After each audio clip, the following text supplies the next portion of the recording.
New chat logs released by House Republicans show the FBI wasn't just quiet about the Hunter Biden laptop story before the 2020 election. They actually told their own people not to talk about it. A senior FBI lawyer even issued a gag order on an agent to stop them from speaking out. So here to unpack all the latest revelations is Blaze Media senior politics editor Chris Bedford. So, Bedford, I mean, look at this update that we get today, right? How does this latest update make the Hunter Biden cover-up even more insidious? I didn't even know that that was going to be possible. You know, but we always knew this is what was going on. Everyone in this room, everyone was watching, and we knew that this was crooked. We knew it was corrupt. We knew that top levels of the U.S. government and alumni of the intelligence community were involved. So what we're seeing now is actually unbelievably refreshing, because I covered this the whole time. And now we have the receipts. Now we have things we can insert into the history books. Now people will be able to look back in 50 years and say the entire thing was bogus. The corruption of the Biden family can start to begin to be exposed. How high the protection for them went can begin to be really exposed. And I remember that for the first couple of years I was covering this, whenever Maria Bartiromo or whoever else would say, well, are there going to be consequences? My answer would always be no. That's not really the way that DC seems to work for the left. There are never any consequences. But there's a new sheriff in town, one that I never expected in my lifetime to actually ever see. People who are interested, who are committed to, who are determined to hold people accountable, to make sure that there are firings, to make sure that pensions are taken away, to make sure that when necessary, when crimes have been committed, that actually people are punished accordingly for their interference in civilian government. And it also draws into stark relief just how the party of democracy and promotion and norms. Remember when Joe Biden was elected, it was all about the return of civility, the return of norms. What a lie that whole thing was. And thank God it didn't really work. You could get all the fake historians of the last 50 years, John Meacham and all the other mealy-mouthed people, writing your speeches. The American people looked at it and said, this is stupid. This is bogus. We don't buy it. And now, in real time, you don't have to wait for like 75 years like you did with the Kennedy assassination. You don't have to wait for another 20 years like we probably will have to do with Watergate to get the receipts and learn how presidents were undermined, how mistakes were made, and how our federal government is out of control in real time. And the Hunter Biden laptop story, way bigger than Hunter Biden himself, way bigger than the presidential family corruption itself, was how the entire economy came together to stop it. Remember, it was the Hunter Biden laptop story, even more than the reaction to January 6th, that really rang the death bell for a period of time. It seems like not forever, hopefully not forever, on the American dream. And I don't say that lightly. The idea that if you don't like something, you can build it yourself. If you don't like the way that Facebook moderates content, and Twitter moderates content, and Google moderates content, then you can build it yourself. Well, the Hunter Biden laptop story proved that to be completely false. Not only were they willing to suppress this in time for an election, but then in the months afterwards, Amazon Web Services was willing to rip out the actual serving, the internet servers beneath American companies that had done nothing wrong because they were going along with this disinformation. This whole thing exposed just how corrupt the federal government was, the intelligence services were, the people who protect them were, and the corporate interests that guarded them, that have now come around and are kissing the ring and being friendly and being polite. But you never forget what they did to the people, what they did to the elected representatives for this government, what they did to elect Joe Biden. And just don't use that for vindication always, for going around just for retribution, but use it for building a system that is better and making sure that never happens again.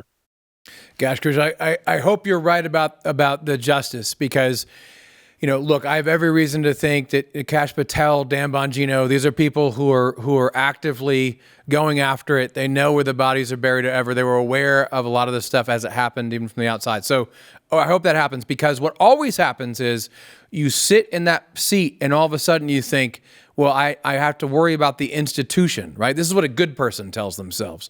I'm concerned about the reputation of this institution. And in the past, that has been used as an excuse not to fully root it out. But in this case, you have no choice because we don't trust the FBI at all. And this is why. Could you go into a little bit more about the particulars of what's coming out? I mean, there's a lot here, but I think we've kind of glossed over that. Talk a little bit more about what this means that the FBI is gagging its own employees. So when this story first came out, it was the first time that Facebook, which previously had hid behind this independent network of fact checkers, they called it, run very closely by Poynter Institute, which is left wing, and really responsive to the feelings of a lot of other left-wing institutions and the credentialing institutions, had decided we're allowed to be fact checkers. Facebook had always hidden behind them and decided that they weren't going to make any kind of a marketing decision or any kind of a content decision on the validity of what was coming out. When the Hunter Biden laptop story came out, they changed it. This was too big for them.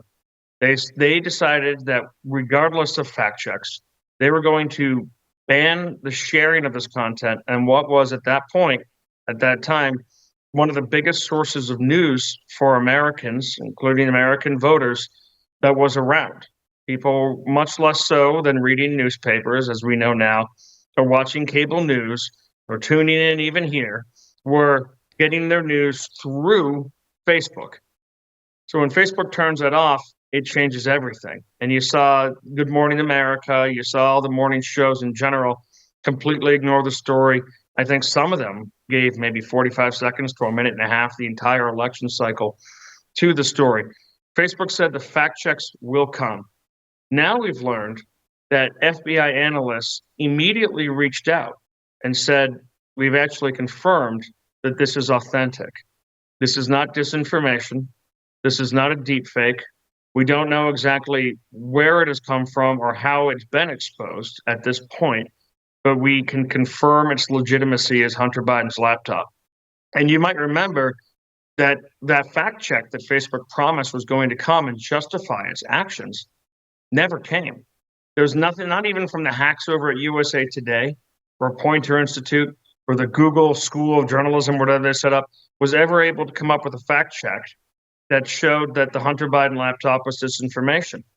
And now we know that the FBI knew that from the very beginning, and that senior members of the FBI clamped down, put a gag order on the analysts who'd been in touch with the tech companies, because the FBI was in close hand-in-glove touch with the tech companies to suppress disinformation, as they called it, which is really a way of waging war, information war on the American people. They put that gag order on. You had top people, top alumni from the American intelligence services signing on to public letters saying that this is fraudulent, this is dangerous. You had the campaign having to answer for this. And this kind of corruption is the sort of thing that actually would have changed votes. This is the kind of corruption that would have exposed what Donald Trump was saying was true. And it's not just the corruption of the Biden family, who was making money off of foreign adversaries, who was making money using the office of the vice presidency, who were acting extremely loose with their legal judgments. Because remember, at that point, Joe Biden hadn't been, when this was going on, when this crime was going on, Joe Biden at that point had not been selected to be the presidential nominee. He was advanced in age. Hillary Clinton was supposed to be president for 8 years. The Bidens never expected to see public scrutiny at this level again. So they decided they were going to go all in on making money, and they didn't care how they were going to do it. He was going to put his son on the airplane. It didn't matter which Chinese businessman, which Ukrainian businessman they were going to meet with. It wasn't a concern to him that the Chinese had a key to his office where he was supposedly working out of, Joe Biden himself, because he was never going to be in the public eye again. Well, all that changed, and all that came out, and the tech companies, in conjunction with the media and in connection with the FBI and the intelligence services, did everything they could to suppress that, including, we've now learned, shutting up what they knew from the very beginning, which is that this material was authentic. Well, Bedford, great stuff as always. And Chris, it's good to see you back in a suit and tie. Business Bedford is back. Sweater Bedford was a one-day thing. Yeah, it's a terrible aberration, but yeah, I even shaved. It was wonderful. It feels good. I'm back to normal.